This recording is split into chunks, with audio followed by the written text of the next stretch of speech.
Ramayana under the endowment of my grandfather, Rakshamni K. Balasubramaniys Iyer, Right Honorable Sri Srinivas Sastri, S. Ramachandra Iyer, and Sri S. Satyamurthy.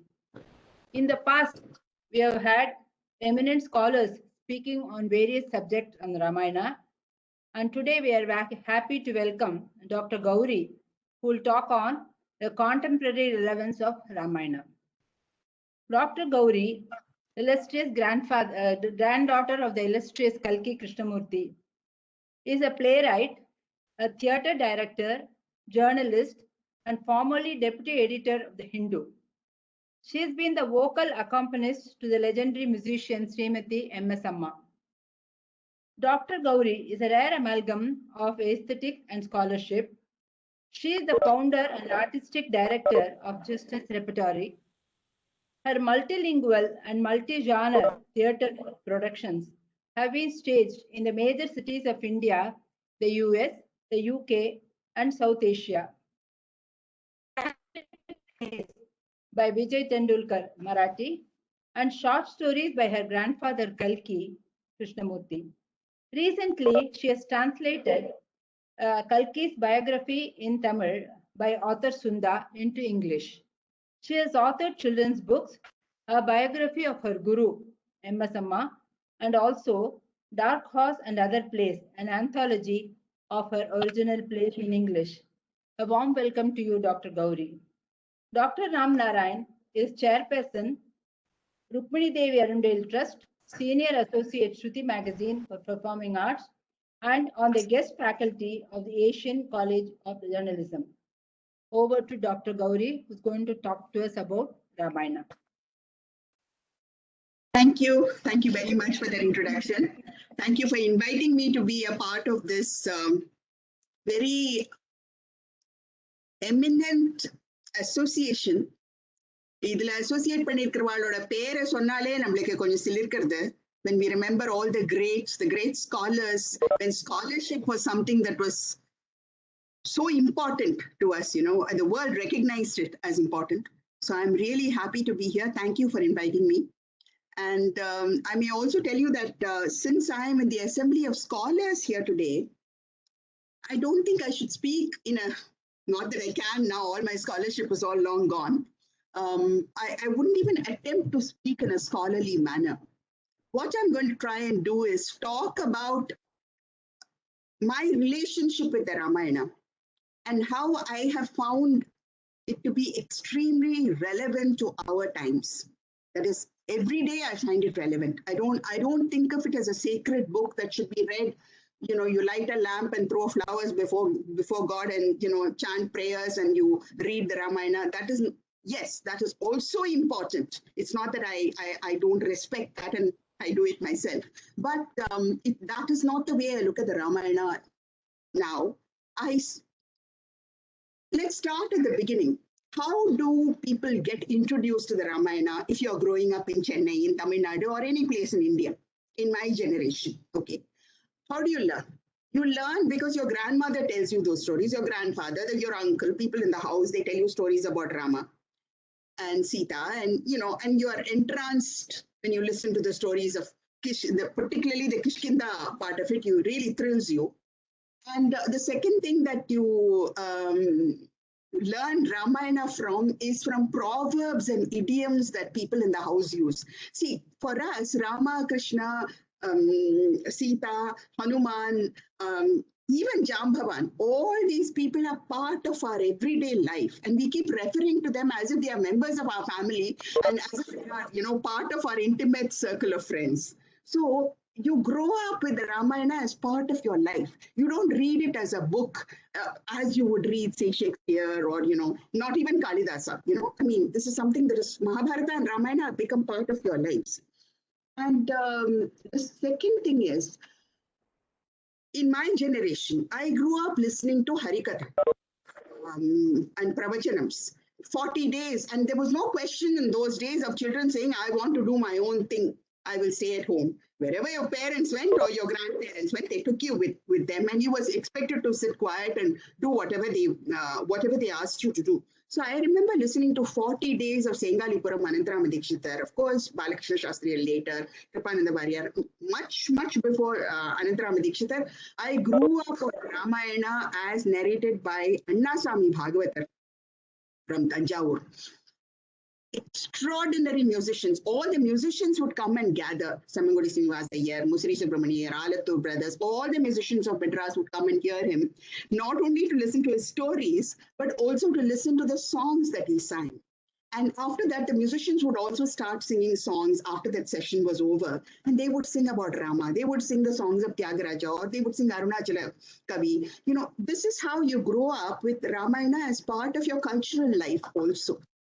Then growing up in Kalakshetra, that was growing up in Kalakshetra was to grow. I grew up at a time when Rukmini Devi started creating Sita Swayamvaram. I think I must have been about 6 years old. It was the first part of a 6-part Ramayana series, which was described by Rajaji as a temple to Rama.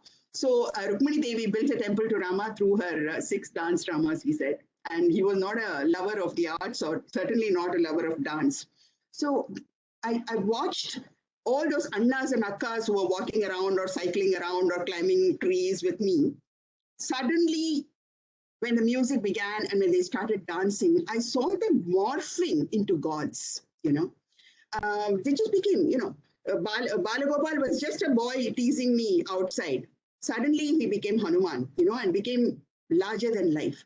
So the Ramayana has always been relevant to us as a living myth, the way I think no other work, except perhaps for the Mahabharata, can be in our own lives. And another advantage, I won't say advantage, another reason why the Ramayana gains in importance over the Mahabharata is that the character of Rama is held up to you as your ideal. This is what you have to be. This is what you must aspire for. So that kind of aspirational quality is built into our acquaintance, our association, our communication, our interaction with Ramayana. So, so this is how one grows up. And in my family, of course, because Mahatma Gandhi is such a living presence for all of us. My family had freedom fighters, as all of you, I'm sure many of your families would have also had. So Mahatma Gandhi became such an important person. And we know Ram. Ram is the word that was so important to Mahatma Gandhi. He died saying, "Hey Ram." I mean, but what did Ram mean to Mahatma Gandhi? So what did Rama mean to Sengalipuram Anantarama Dikshitar? What did Rama mean to Annasamy Bhagavatar? What did Rama mean to Samangudi Srinivas Iyer, to M.S. Subbulakshmi? What did Rama mean to Rukmini Devi? What did Rama mean to Mahatma Gandhi? So these are all, each person relates to the Ramayana in their own way. So what happens is, you know, we build layers in our connection, in our relationship, in our bonding with the glorious text.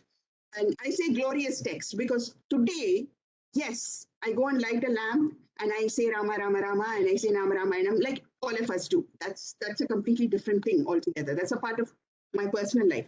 But when I look at the Ramayana today, and I sincerely think of Valmiki Ramayana as the Ramayana that I have enjoyed most, not that I have Karachi everything, but still from my limited knowledge of Ramayanas. And I'll tell you why also. Because this Valmiki Ramayana has become a work of art for me. I look at it as a work of literature now. I don't see it as a religious text. I don't see it as a text telling me how to live my life, a legal doctrine or an ethical doctrine, or, you know, I don't look at it in any of those ways. I now look at it as literature.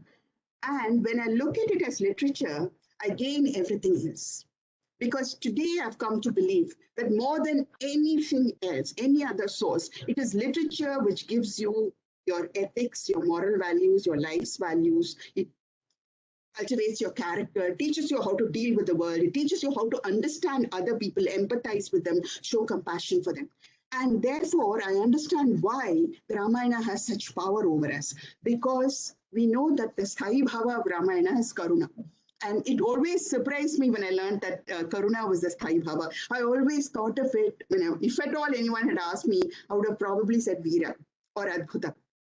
But but then right from Manishada Pratishtantam, it is Karuna, which is the inbuilt quality in Ramayana. And to me, that makes a lot of sense because today, in today's world, we need Karuna more than any other quality, I think. Of course, Satyam, Madala, Itwek, all those other things, goodness, truth, and honesty, uprightness, all those things are there. I've now come to believe that all those things stem from Karuna. If you don't feel a humanitarian sense of compassion for others, if you don't feel compassion for the small ant, if you don't feel compassion for the trees, for the birds, for the leaves, for the environment, for the beauty of the mountains, if you don't feel that compassion, I feel that you are not, this world is not going to be a green planet. It's not going to be the home of the Homo sapiens, human beings, for a very long time. We know that the world is moving towards I don't want to call it destruction, but it is not in a very good place now. It is so urgent for all of us to take responsibility as individuals to make it a better place. And I think Ramayana teaches you that because it teaches you that Karuna is the most important quality. As a Dhvani Kavya, that's the most important lesson I learned from the Ramayana. Though I don't think a work of art should give you lessons. It makes it an experience for me. It makes it an experiential reality, this Karuna. It's not a word that is spoken by the Buddha as a sermon. It's not the Sermon on the Mount that Christ declaims to us.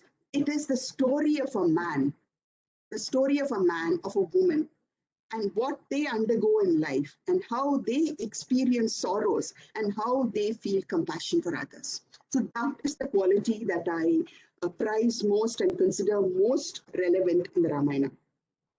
The other thing is, it seems quite stupid to talk about the relevance of the Ramayana, contemporary relevance of the Ramayana, when we are talking about a work that has existed for hundreds of years and which has meant, if it would not have survived as it survives even today through oral transmission as well as written forms. Look at the Ramayana, the power of the Ramayana. I believe Sanskrit has 28 full-fledged Ramayanas, Sanskrit alone. Then you look at every language in India, even in the Northeast, has its own form of the Ramayana, a highly poetic form of the Ramayana, a natural form of the Ramayana. There are folk Ramayanas, there are tribal Ramayanas. There are many different conflicting stories come out of them, sometimes complementary stories. So how can a work acquire so many forms and endure through so many years, through so many regions, which each one is so different, and through so many languages? How is it possible? It is possible only because it has been relevant to people. It would not have survived if it had not been relevant. We know so many things from the past, many good things have not survived, but Mahabharata and Ramayana have survived. I think it's because they've continued to be relevant to every age, to every group of people, to every section of society. Because it's not something that is confined to the upper castes. We know that Tulsidas wrote his Ramcharitmanas in the language of the people so that everybody could have access to Rama's story in the language that they could understand. So Kamban wrote it in Tamil, and every region has its own Ramayana so that the people could understand. Now, Kamban and Tulsidas have become outdated linguistically. So there are modern versions which are being created all the time. And today, contemporary writers across India in every language continue to write about the Ramayana, not about the Ramayana, but write their own Ramayanas. That is, they take a character and tell you the story of the Ramayana. Through that character, they take a particular incident and develop that, or take a particular dilemma or some problem there, and then they develop that. Short stories, long stories, poems, essays, critical thesis. So much is being done on the Ramayana. This is, again, both from the critical side and from the creative side. Music. So many songs in every language on Rama and Sita, and based on the Ramayana. There is I wish I could sing it to you, but I've unfortunately forgotten it. It's a beautiful little folk song sung by a blind beggar in the streets of Visakhapatnam that I heard long ago, and I used to know it. And then it was very simple for me to understand. This beggar was just sitting there, And he was just sitting outside the temple and singing the song with an ekara. And he was saying, "Oh, Lakshmana," this is the meaning of the song. "Oh, Lakshmana, how could you leave my mother in the forest and go back? Don't you have any mercy? How could you leave her when she was pregnant? How could you leave her and go away without turning back? Do you have a heart of stone?" So this man was talking to Lakshmana through his song, the Ekara. And what does it tell you? It tells you about abandoning people, about giving up responsibilities for another person, of brutal treatment, whatever you may say. I mean, that was his point of view, you see. So it tells you, again, it was about compassion. Don't you have compassion? Don't you have some fellow feeling? Don't you have love? How could you possibly do this? So from a blind beggar on the street to the most highly educated scholar in Sanskrit, people talk about the Ramayana, different aspects of it. And there are creative writers. There's Chitra Divakaruni, who writes very sentimental interpretations of Sita and so on. And there are others who write more different kinds of Ramayanas. So the spirit of Ramayana continues to breathe and be kickingly alive. I don't know how else I can put it. We know that the Ramayana also exists in many countries outside India. And recently I learned that there is a shadow play kind of story in Mongolia, which is based on the Ramayana. So even places that we don't know very much, and there are some traces of it in Japan. And of course, the Southeast Asian countries, they have their own Ramayana, just as we have. And I have seen a tribal Ramayana again in Andhra Pradesh, because I was in Hyderabad for some time, so I've traveled around in that place, where the story of Shurpanakha is narrated. She's the heroine.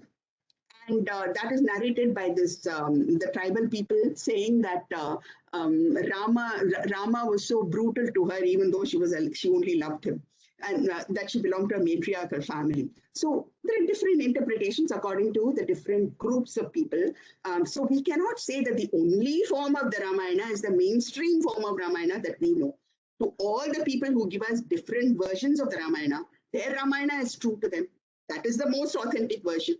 So it's like mothers, My mother is the best mother in the world to me, but your mother is the best mother in the world to you. We have to accept that. So each person, each version of the Ramayana, however strange or weird or sacrilegious or something that we don't like, even if that is the case, we have to accept that it has its right to exist.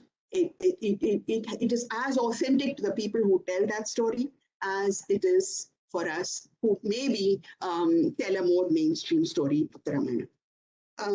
The other interesting thing about the Ramayana is that the age of the Ramayana, we don't know. You ask me, I'm not very happy about fixing a date, because even scholars are not very sure about it. We know that it was a compilation over several centuries, from before Christ and BCE, before the Common Era, and after the Common Era, 5-6 centuries. The Valmiki Ramayana, I'm talking only about the Valmiki Ramayana, it went on getting developed.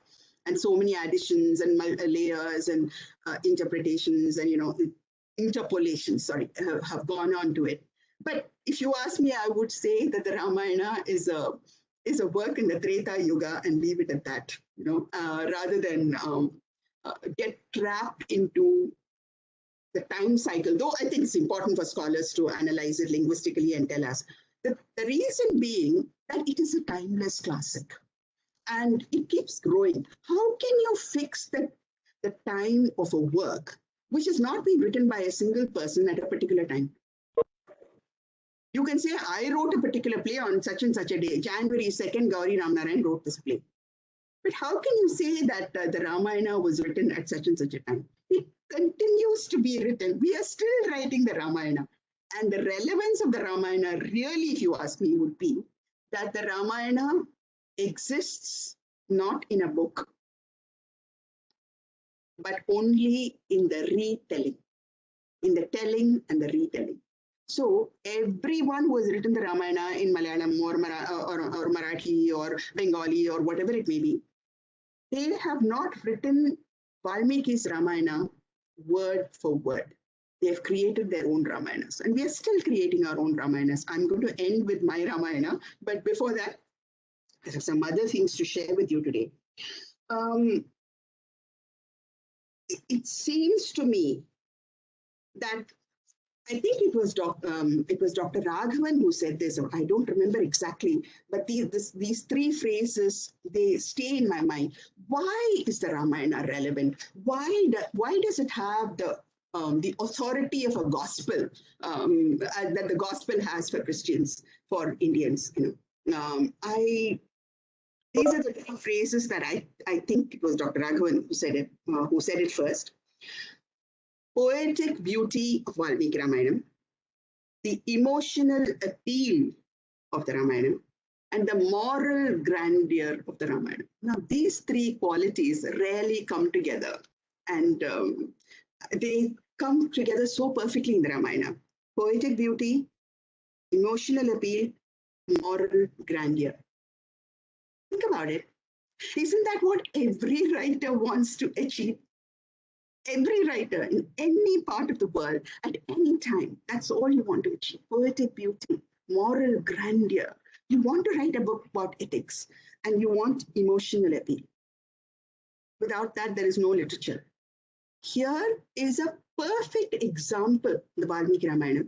It has a perfect example of how these three qualities can be brought together. So it serves as a role model for writers. And it's all the more surprising when we realize that the Ramayana did not exist as a story before, though some of the characters I understand have been mentioned in the Vedas and whatever, but not as the characters of the Ramayana. That the story sprang full-fledged in the Ramayana, and we believe that it was by Valmiki. And we call him the Adi Kavi, and we call this the Adi Kavya. So the Adi Kavi and the first epic and the first poet, they hit it off right away. They hit off exactly what literature should do. Create a work that has these three extraordinary qualities, and in the right proportion. And it also surprised me to know that the Ramayana is 4 times as long as the Iliad. But when you go through it, you really don't think about the length. And the Upakathas are actually more fascinating sometimes than the mainstream story, or at least they enrich the main story. And the plot and the subplot and the subplot and the subplot, stories within stories. Now, this is a very modern technique. And this modern technique of introducing stories within stories, you find that in the first kavya that has been created in India. And so it is a path-breaking work. And for that reason, I think it continues to be relevant because it has broken a path for us to follow. And it continues to be relevant on that path. And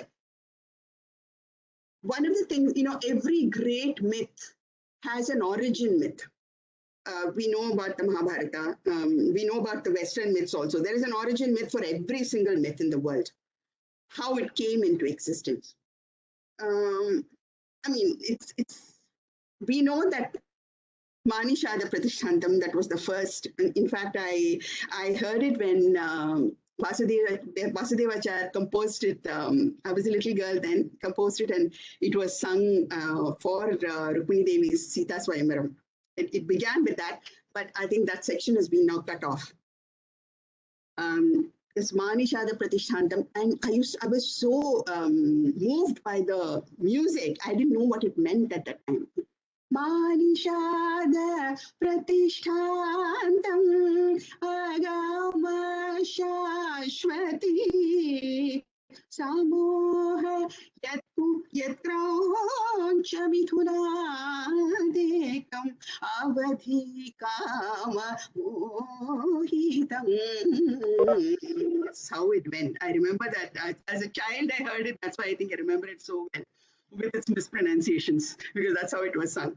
And this story, when I heard that story of Valmiki being a hunter, and the story of the Krauncha Pakshis, the two birds mating, and the hunter killing one and the other bird weeping, and one of the birds falling, and this whole story. When I heard it, I was deeply disturbed, and I told Shankar Menon, sir, as we called him. He was a great figure in Kalakshetra, a great scholar, Sanskrit scholar. So I asked him, I was a little girl, but I asked him, so how is it that this man Valmiki, he just watched that bird being hit and he started singing a shlokam? Because that is supposed to be the origin. Mama shokartasya pravrto me shlokan nanyatha. So that particular, I knew that also. So how could he sit and recite poetry when he saw a bird being hit and dying and the other bird crying?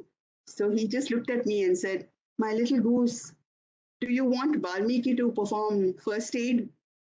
Why don't you understand that this is virtual reality? Don't think of it as a real happening. This is about the sorrow of the world. This is about people getting hurt, about violence, about brutality, and what happens when one survives and the other dies. The sorrow of the person for the person who suffered brutality. So this is about violence. So, and the poet wanted to find a solution to violence. So when he said that, it completely changed my attitude to the Ramayana. And then I understood why Gandhiji found Rama to be his ideal figure. Because to him, to Gandhi, Rama represented non-violence, ahimsa, I think. Yes, he was a warrior. He went and killed a lot of people. Yes, that's true. But he did not do it because he enjoyed violence. He did it only as a duty and only when he was pushed beyond endurance. So that really, that made me understand that the epic is not about a story that happened to mythological figures in some ancient misty past beyond history. It's a story that is happening today in the world, to you and to me and to everybody else. So that shook me up and made me realize the Ramayana is in the present, and it deals with the issues of brutality, of violence, and it also taught me that art, because Valmiki is a poet and he's creating poetry, so art is perhaps the only way of combating violence, because art sensitizes you, it creates harmony, it makes you think and it makes you feel and takes you in the right direction. It makes you analyze, reflect, and it also makes you feel intensely. So when feeling and thought can be evoked only by art, and Valmiki achieved that, and that was his purpose in creating the Ramayana. This is my interpretation, and I really feel that makes it very relevant for me. And so what is the goal of this epic? Okay, I'm going to go through two more points and then end. What is the goal of this epic? Moksha sadhana. That is something that we will say about anything. You go straight. This gives you liberation, and if you arthati chapniyat, you want money, you get money. If you want wealth, you get wealth. I mean, if you want children, you get children, you get whatever you want, that is the answer that is very easily given to us about even a shlokam that we learn. But in the Ramayana, I like this story which I heard from somewhere else, that Valmiki's refused to compose the Mahabharata because even though Brahma asked him to, he said that I have created the Ramayana, which is Moksha Sadhanam. I don't want to do anything else. So that confidence that the creator, a poet, an artist has, that he has found the way to break the bonds of the flesh, of the material world through art. That confidence, that dhairyam, that tumivu, that impresses me. And I think artists today, we forget this. We forget that our art is really moksha sadhanam. It is something that takes you beyond this world and gives you a glimpse of the possibilities of another world. It takes you beyond yourself. And I think we should strive more consciously to achieve that stage. And this little story helps me a lot. It is an idealized story, unlike the Mahabharata, which is so practical, so pragmatic, and so real. This is a very, very idealized story. All the characters are idealized. Even the villain is idealized. Even Ravana is idealized.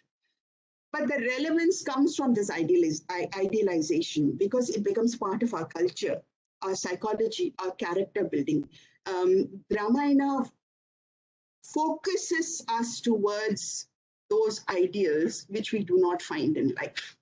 So, whereas I think the Mahabharata focuses on what is not ideal so that you can avoid them. I mean, this idealization of the Ramayana, I don't see as a flaw. I see it as a plus point because I think it makes us aspire. It expresses our best aspirations. I think it expresses our greatest fears, especially fears of women and fears of the marginalized communities. But it also shows us the possibilities. It's like Shakespeare says, man is bound in a nutshell, but he can count himself the king of spaces. So I think the Ramayana tells you that there isn't something beyond to aspire to. It triggers your aspirations. And then it's a national epic. Where does it begin? It begins in Ayodhya. And you also go somewhere into the Himalayas as well, somewhere. And then you come right through the country and you come to the tip of the country and then you cross over and go to Sri Lanka and then come back and then go back to Ayodhya. So the different locations, the geography itself, I think the Ramayana is very important for us because it reminds us that we are one country. Especially today, when we are in the danger of forgetting it, we think of people in the Northeast are people of the Northeast, people in the Punjab are people of the Punjab, people in Maharashtra are people of Maharashtra. We are so bound. I think the division of this country into linguistic states has been a huge mistake because I think it has made us more jingoistic and more kind of narrow-minded and focus on people whom we believe to be like us, our community, our clan. Whereas the Ramayana reminds you that India is vast. And people who live in the Himalayas, people who live down in the tip of the country, right across in the forests, in the mountains, in the valleys, by the river, in the desert, every single person belongs to one single community. I think that is something that the geographic sweep of the Mahabharata is something I think is very, very relevant for us to remember today, especially as we are mostly thinking of our own backyards. Then the Ramayana's characters. You have characters from every level of existence. You have plants, trees, creepers, rivers, mountains. You have nature in all its splendor. And then you have forests, you have fields, you have villages, you have towns, you have big cities, you have the ocean. And the characters are from human beings, the level of human beings, the level of the divine, the gods are there, animals are there, birds are there, even a squirrel is there. So every kind of living creature finds its place. And this is so important for us when the planet is now being threatened with, environmental degradation and climate change. It's important for us to remember that every single living being and non-living being on this planet is absolutely as important as anything else. To quote a poet, when a moth opens and closes its wings in the forests of the Amazon, this closing and opening of the moth's wing has an impact on the entire world. So I think it's important for us to remember that, especially the squirrel story tells me that nothing is unimportant. No life form is unimportant. And then you have these contrastive characters in the Ramayana who fascinate you. You have Rama and Lakshmana, then you have Vali and Sugriva, then you have Kumbhakarna, Vibhishana, and Ravana. I have only time to mention one. So one set of relationships. If you look at the whole of the cast of characters, you will see these contrastive characters from the beginning to the end. So what you can be and what you should not be. what you can aspire for, what you descend to. These are the and the different kind and the way you react to different situations. The same situation, how do you react? So these are the things that the Ramayana does. I'll just give you one example here, because when Vibhishana comes and for his Sharanagati, I believe Rama asks everybody their opinions as to whether he should accept Vibhishana's Sharanagati or not. And people, each one gives a different opinion. And Sugriva says, he has betrayed his brother. How can you trust him not to betray us? And then Rama doesn't say anything. He just looks at Lakshmana and glances at Lakshmana and smiles to say, what is this man saying? This is what he has done to his own brother, So these sort of little subtle touches, they tell you about human nature, what it's capable of. And from that point of view, I think the Ramayana is very relevant, because it teaches you, it doesn't teach you, it makes you experience human nature in its many forms, which is very important for all of us if we want to get through in life. And the last thing I want to say is that if you ask me, what is the most important moment for me in the Ramayana? What makes it most relevant for me? I would just mention this. When, I think it was Jabali, in the forest, when Bharata comes to ask Rama to return and accept kingship, when Rama refuses, of course. And Jabali tells him, he tells him, and I'll read it aloud. He says that, Jabali says, you should come back. Forget about the promise that you made to your father. Your father is no more. It's your duty to be king. So come back, especially since Bharata is asking you. And Rama answers him and says, and I quote now and I'm reading it, subjects take to ways adopted by sovereigns. The only lasting kingship is truthful and non-villainous. The soul of the state is truth. The soul of the state is truth, truth on which the universe is based, and I shall not break the bonds of truth in covetousness, delusion, or ignorance. I abjure the morality of rules which, wearing the garb of righteousness, is low, wicked, greedy, sinful. I cannot tell you what an impact this makes on me when I look at the political scene in the world today. When Rama says, I refuse, I reject that morality, I reject those rules, which, appearing to be righteous, are actually low, wicked, greedy, and sinful. He's attacking the hypocrisies of people who rule and the people in power. So this is what means so much to me in the Ramayana. And this is my high moment. I want to end with that. There is so much to say about women from the Ramayana, and that would really take up too much time for me to expand on now, because I have I've done 2 productions on the Ramayana. One is called Aham Sita, where I show Sita in 5 stages of her life, where she learns to assert herself. Very, very small things, but how she asserts herself. And finally, so this moves from the male gaze of poets like Valmiki, Kamban, Tulsidas, Arunachala Kavi, and comes to 2 women poets, Ambai and Indumati Kaushik in Hindi. So the female gaze on Sita is very different from the male gaze. So moving through the male gaze, we come to the female gaze. You would have noticed that I've completely avoided talking about the women characters, because that is too problematic for me to, the relevance of the women characters in the Ramayana is something quite different. And I think we should not, there's not enough time to explore that.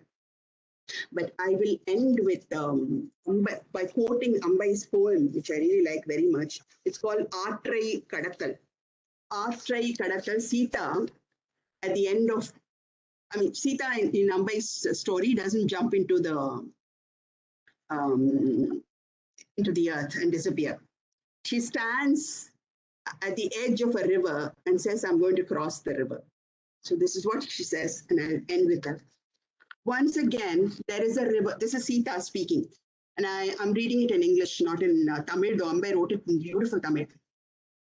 Once again, there is a river before me, cradling the moon's rays and flowing slowly.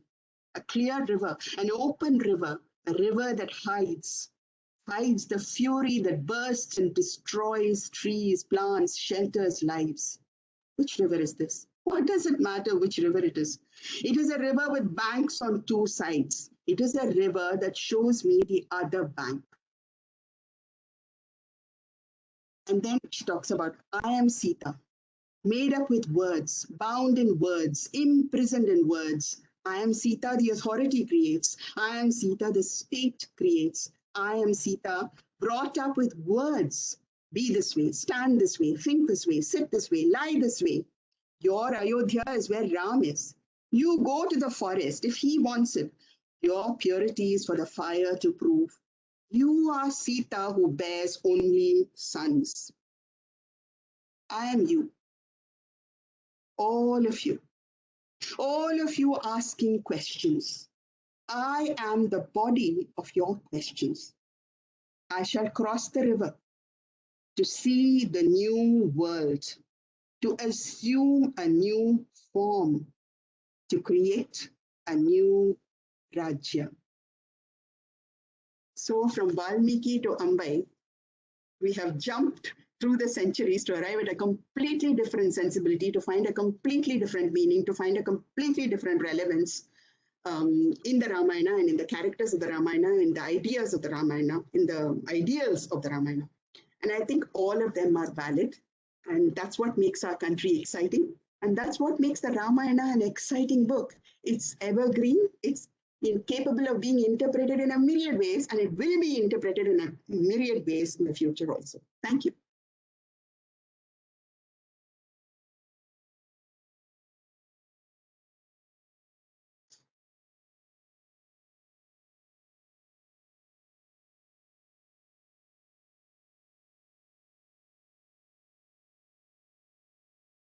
Can't hear anyone. Professor Srinivasan, please. Want to add something?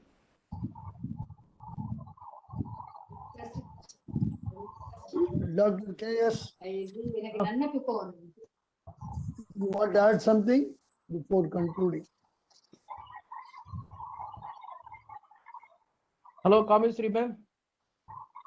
No. Everybody is listening to you now. Me? Yes. No, nobody wants to add anything. Only you. Hello, ma'am. Gowri ma'am. Yes. I think you recognize me. Thank you. I am from Vivekananda College. Of course, I recognize you. I came and troubled you once.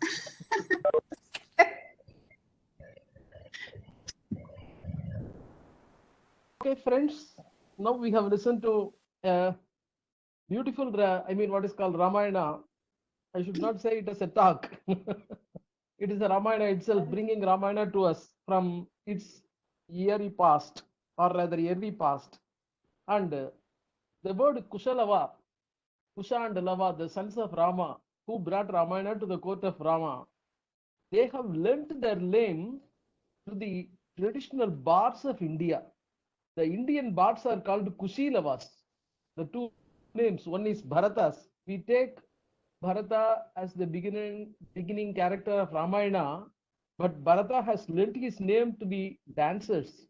So the dancers are called Bharatas and the singers are called Kushilavas. So Ramayana and Mahabharata, within themselves, they combine the entire tradition of singing tradition or music tradition and dance tradition.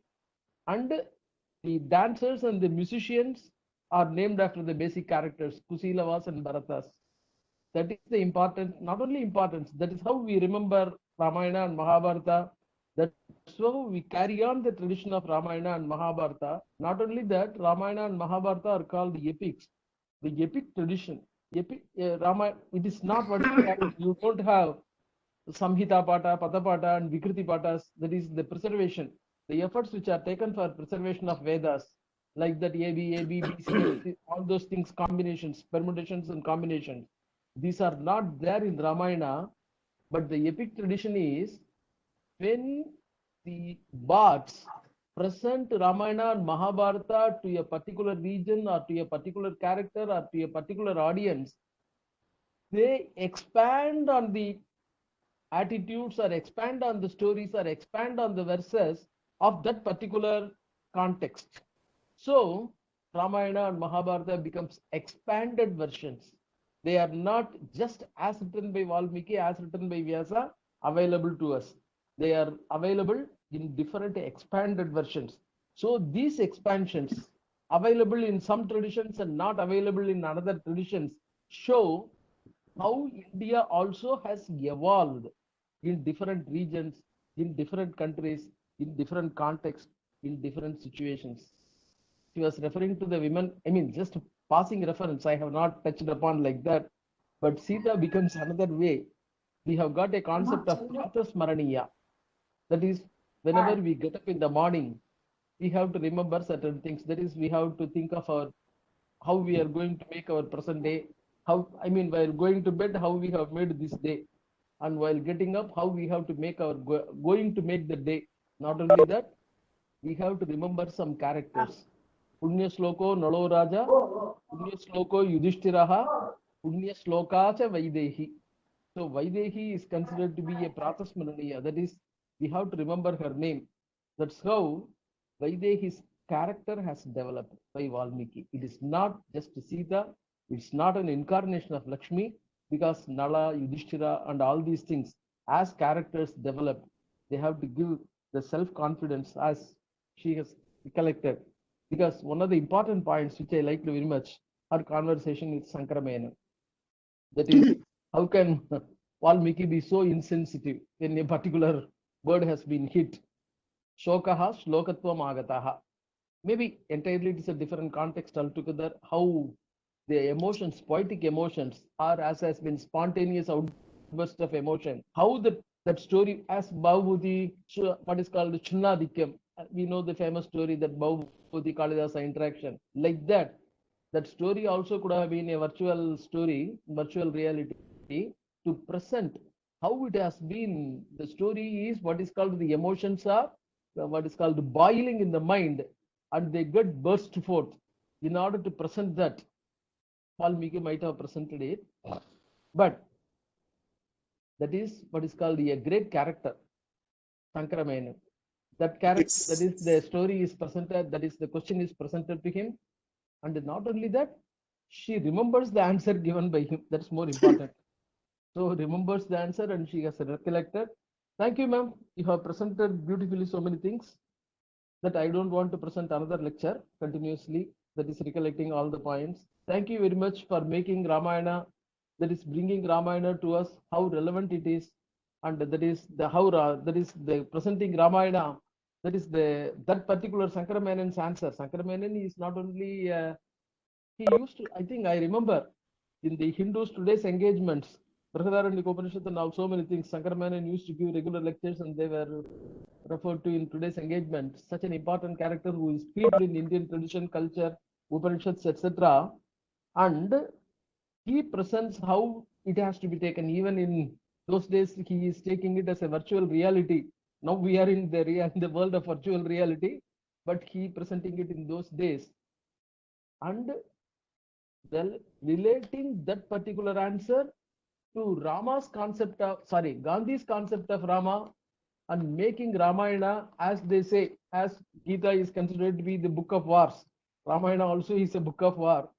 And because it goes towards, generally they say it ends with Yuddha Kanda, Uttarakhanda is a later edition, it is an apocrypha and all those things. But that concept, that is Yuddha, is not, they say, when calf was what is called suffering very much, and when it became very difficult to what is called make the calf survive, then they said that from the story of Gandhi, that he asked the calf to be shot, at least to save it from the pain.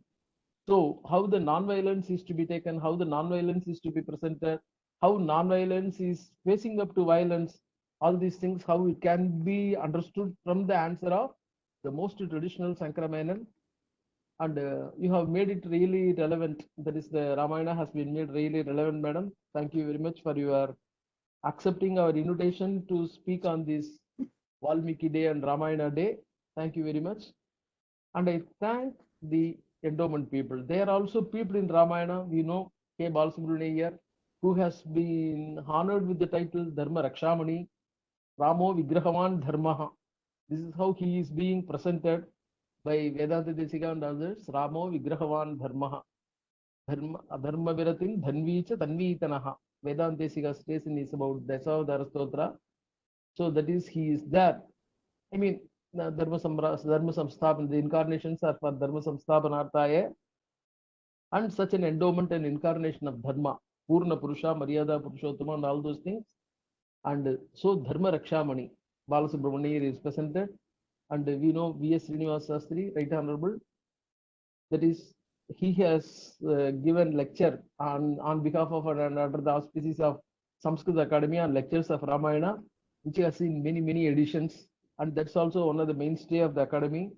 And of course, S. Ramachandra Iyer, formerly Chief Justice of Madras High Court, and later on Satyamurthy. All these four people, they have created this endowment, or on behalf of them, the endowments have been created for presenting Ramayana to us. And I think we have found a fitting person in Gowri to present this particular lecture. And also the audience in this time also, during the second wave, they have what is called enrolled themselves in this particular to listen to this lecture. And I thank all the endowment makers, all the audience who have enrolled themselves at least through this virtual mode, and then to the listener speaker. Thank you all. Thank you very much. Okay, Yamuna ma'am. This lecture, madam, will be uploaded in the YouTube, and we will send you the link shortly. I'm sorry, I didn't know that.